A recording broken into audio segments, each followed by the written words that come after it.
From the outside, it must look absolutely crazy, right? No, it's definitely interesting. Esports, or competitive online multiplayer video games, have become big business. The owners of one of the dominant competitions turned over $1 billion last year alone, and part of that is driven by spectators, not just players.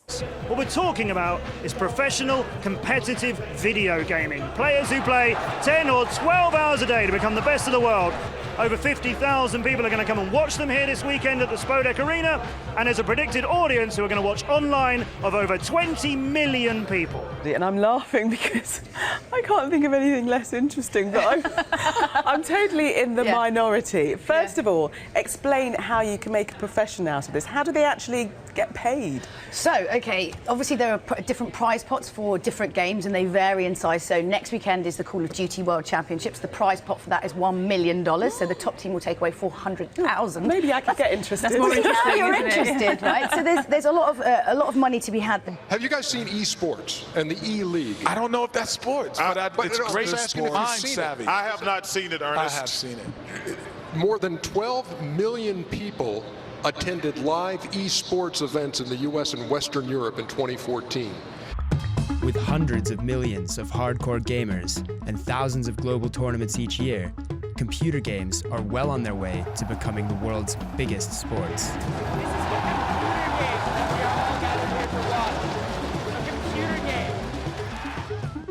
And at the center of everything is a whole new breed of celebrity, the esports superstar. But he's no ordinary sportsman.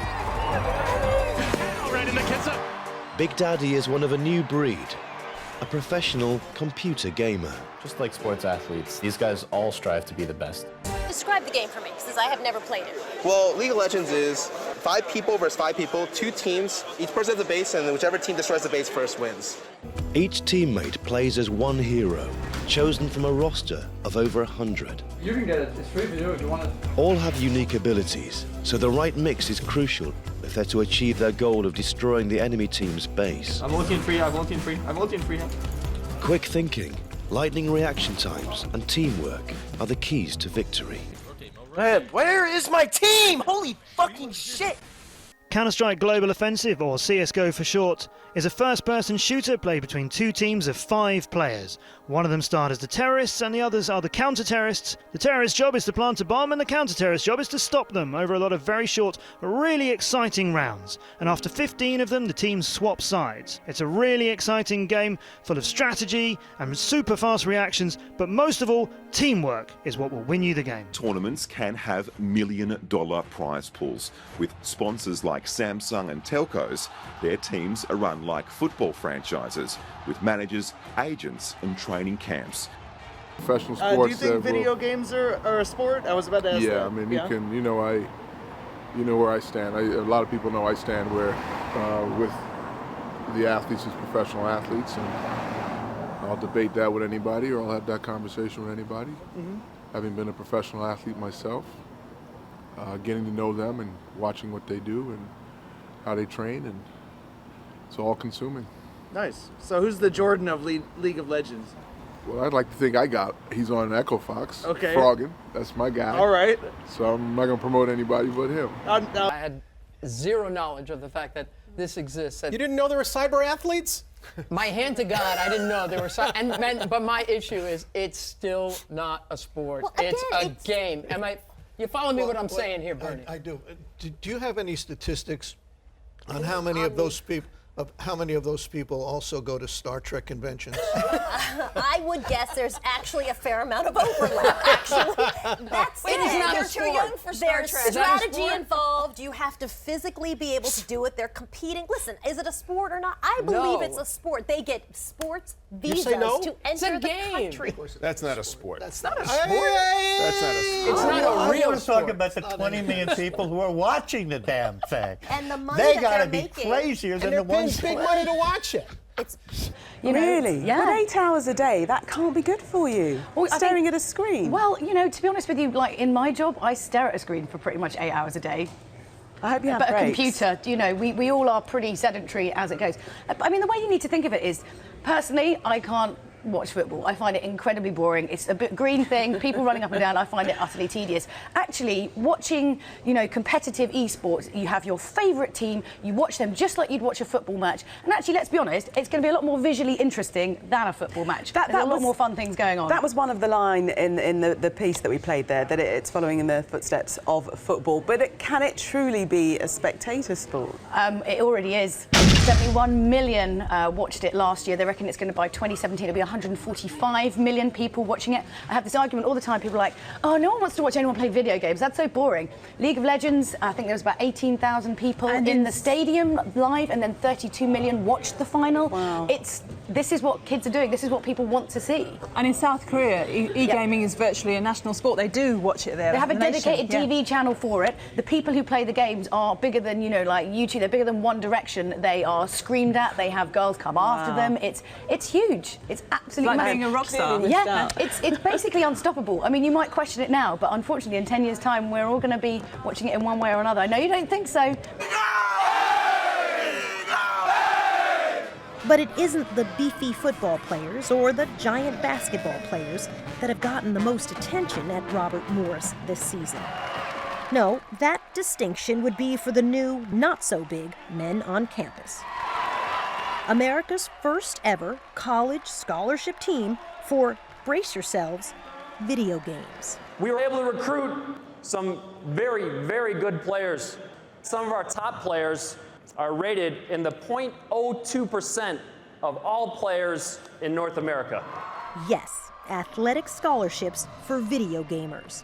It's just the latest signal that so-called esports have arrived. Players are now even eligible for US P1 visas, normally reserved for touring athletes. What is a P1A visa? A P1A visa is a visa that's given for athletes, which means that you are an exceptional athlete from another country coming into the United States, and you have to prove that your athletic capabilities are good enough to guarantee you living inside the United States. How important was it that you were able to get a P1A visa? It was absolutely huge. Without it, I would not be here. They're actually giving college scholarships for video gaming. You're kidding. And it's even gone to the point that now the government has acknowledged professional video gamers as athletes. Right, and how could that be? How is that athletic? I mean, I'm not talking about now when we talk about so look, first and foremost, I care about my son and his passion, and I'm not here to debate the level at which they fit and slot in between basketball players. They are digital athletes. They're professional digital athletes. Like thumb wrestlers. Well, no, look, when you think about, I think about what it took for me to become a professional athlete. It took a lot of concentration, a lot of dedication, practice, preparation, stamina. And the more I watched my son pursue this career, and the more I watched him introduce me to the world as it is, which is professional gaming.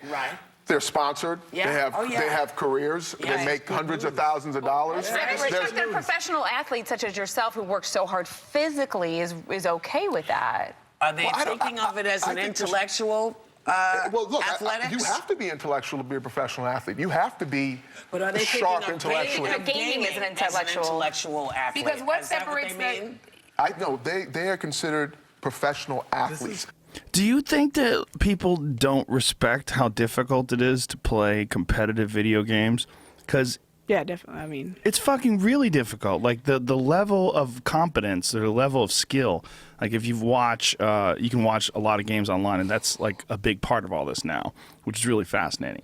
Is how many people watch live games, or even with Quake, the big thing was watching demos. I love Quake. Yeah, it's always been fascinating to me how certain games get taken seriously. Like certain games garner respect, like chess. If you are a really good chess player, like, oh, he's a sophisticated gentleman. Crazy Danish. He's a chess player.